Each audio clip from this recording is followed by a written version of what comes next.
the first of hopefully many artists that I bring onto social media to have conversations. I want to talk about why I brought you on here, but I want to first give you a chance to talk a little bit about yourself, your art, and what you do. Sure. My name is Dan Ortiz. I am a visual slash mixed media artist. I am based in Westchester, New York. My work primarily consists of oil paintings on canvas, but I do venture off. I do a little photography, I do a little styling, and I like to use mixed media, adding all those components together. I am a queer artist, so I like to put that out there. My work does consist of a lot of erotic art. It's mostly figures. That's my passion, the human form.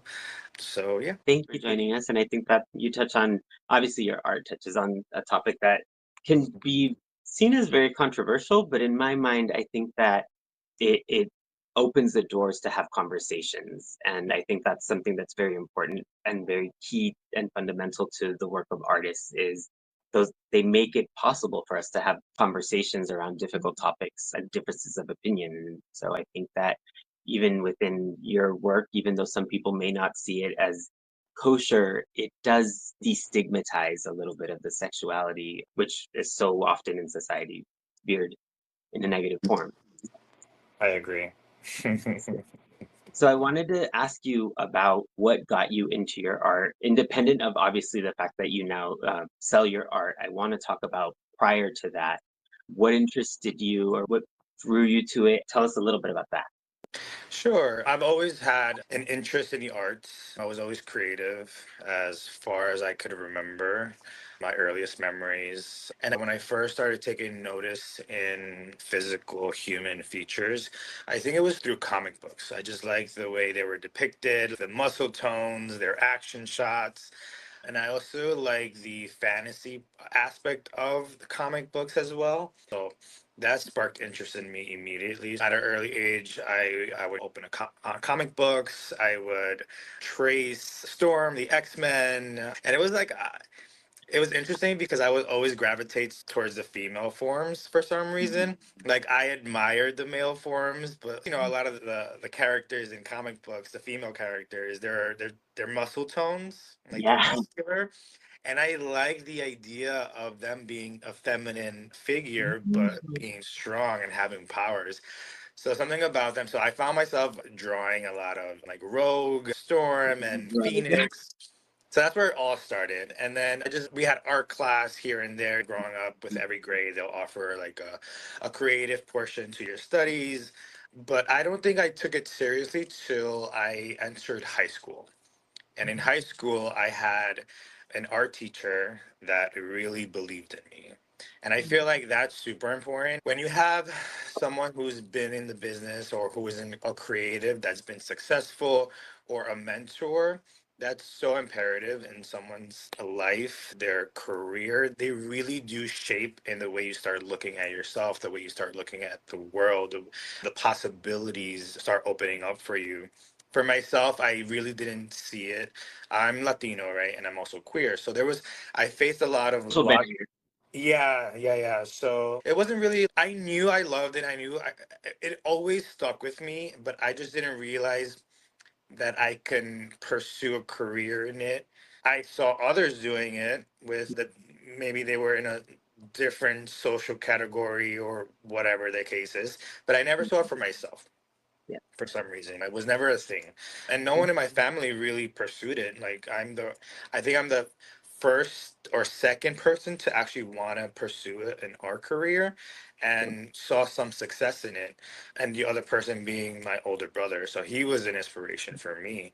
And my family is really, out of all my siblings, immediate siblings, there's five of us, and four of us are artistically inclined. So it ran in my family, and also like I have an uncle, I have a cousin now that was super inspired, and I knew she had an artistic ability, and she saw me pursuing it. So I started this whole, not me, Yeah. but my older brother started. Then he inspired me, and then I inspired others, and here we are That now. generational shift is so important. I think that to your point, growing up Latino and queer, the combination of the two is already going to make it difficult for you for any of us to even consider or the option of pursuing art as a career. And so I think that you're absolutely right. It is very common for us to either choose to ignore it or to experience pushback from our own family when we do express wanting to pursue a career in this way. And I don't necessarily think it's because of judgment. I think it's often because of fear. Yeah, I think it's a little bit of a lot of things. I think it is fear. How are you going to be received? Am I Mhm. doing the right thing? The fear of failure. There's a lot of components that go into it. Yeah, and I think and those are very real things. I think even in your own trajectory now that you are an artist, there's still moments where I'm sure you doubt whether you're going to make it. But I think that Yeah. support, whether it's through your family or whether it's through the network of artists that you have, the Mm. structures of support become very important in those situations because that's how you continue to push yourself. I've seen in many cases people talk about entrepreneurship in the similar way to the way that I'm talking about careers in art. And I think that building a career as an artist entrepreneur is just doubling I think the obstacles and the hurdles and the times where you feel alone in what you're doing. Yeah, I think it's difficult, obviously, to work through fear, but I feel Mhm. like I've learned to take that fear and let it. And I've always been somewhat of a risk taker when it comes to that. Mhm. Yes, I understand it's scary to put yourself out there and to have people question you as a person, as an artist. Throughout your you have to develop a skill, right? Some Yeah, people, yes, you have the innate ability to do something, but to really like hone in on a skill and really develop it, there's going to absolutely. be a transition, right? My artwork is not the same than it was a year ago, 2 years ago, from when I first started. And that's a fear too. How are my peers looking at me? Do they look down upon me because I didn't go to school for it? I just literally through YouTube, through self-education, trial and error, and just looking at my peers, I just went ahead and did it. I'm like, I know it was scary, but I think if you use that, all that energy, and let it fuel you. And for me, the more I received no's, the more I wanted to do it. Prove I was them like, wrong. yes, I can, and I Yeah, will. I think that's very real. I think in my mind, your biggest growth is when you experience the biggest hurdles in life. And if that's the mentality that you have, and honestly, I feel like that's the mentality that many artists have, is they're not afraid to fail. And it's a very similar mentality to the mentality of an entrepreneur. Like they are very much not afraid to fail. But that's how we break barriers. That's how we create new paths for ourselves and for others. And so I think there's leadership skills that are very much aligned between the artists and the entrepreneurs who are building businesses. And so that desire to continue growing and to continue learning is a Mhm. huge asset for many artists that has historically helped them and societies learn and grow and be better. And I think that the more we can highlight that, the better we can be about recognizing those traits in artists. Absolutely. People ask me about my art, how I started, if I have any Mhm. tips, any advice. And one of the advice that I always give is just get started. It's always hard and scary, the initial start to something, because you don't know, you're going to make a lot of mistakes. But once you get started and you start gaining momentum and you really stick to it and you start seeing the growth, the progress, that's going to excite you, and you're going to reach a certain level where you are now comfortable and you can now like just rest easy and just go on cruise mode. And I think that there's gonna just like anything else, there's ebbs and flows, right? Like you find your cruise mode, and then after a while, you're gonna be like, now I'm tired of that cruise mode. Let's find something else, and Yeah. you'll go through the process again. But that I think there's a beauty in that, like that constant desire to explore new things. I often say that like a true artist is constantly in a learning phase, whether it's because we want to perfect our craft or because we want to explore a new element of it. I did want to ask you one other question, and it revolves around community. And you've talked a little bit about it already, but I want you to just tell us a little more about what community means to you, your art, and your business, and how that plays into those different spheres. First initially started taking painting seriously, I was asked a lot, why do I do what I do? Why do I paint what I paint? And it's very difficult to explain it and put into words if if you don't have that passion with any artistic form that you have, right? Not everyone's gonna get it. But for me, it's my passion. It's what I love. It's just, I don't know how to explain it. It was just something that I like to do. But as I kept getting these questions, I really started thinking, why do I paint this? Why do I like it? What am I trying to say to the world? A lot of it was in the beginning was just for me. It was a form of release. I feel like a lot of my suppression, like now thinking back on it, I think I was, being a Latino and being gay growing up, you suppress a lot of your emotions, a lot of your sexuality.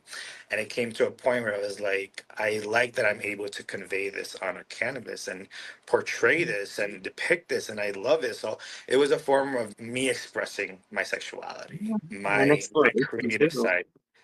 Yeah, so I started noticing I was receiving a lot of positivity around that. So I'm like, okay, this is good. Like we're starting this conversation. People are really gravitating towards my art. They're starting to relate with my art. Now I started seeing my artwork more than just me, right? Now it's becoming communal. And now I'm helping someone else. And then this person is introducing me to this person. And it's just like becoming more of a communal thing. So I see the potential within my art. It's more than me. It's bigger than just my painting. It's bigger than just what I'm creating at home by myself. It's much more than that. So in that aspect, I feel like I do have a place in a community. I do offer something. And I love that. Beautiful, beautifully said. I think that you touched on some amazing points and points that obviously are true to your story, but can be applied to so many other artists and their experience when they start to connect with either other artists or when they start to truly use their art to relay their emotions and relay their stories. I think that that connection that they witness between themselves and others who are experiencing their art, it's a beautiful thing, but that in and Mhm. of itself is a benefit to us as individuals, as societies, and as communities. We benefit from that interaction that you have with another artist or with your client, because Right. to a certain degree, both of you are learning from it and taking that positivity that's coming from it and sharing it with other people. Yeah. And it's like things like this chat that we're having and you're streaming it.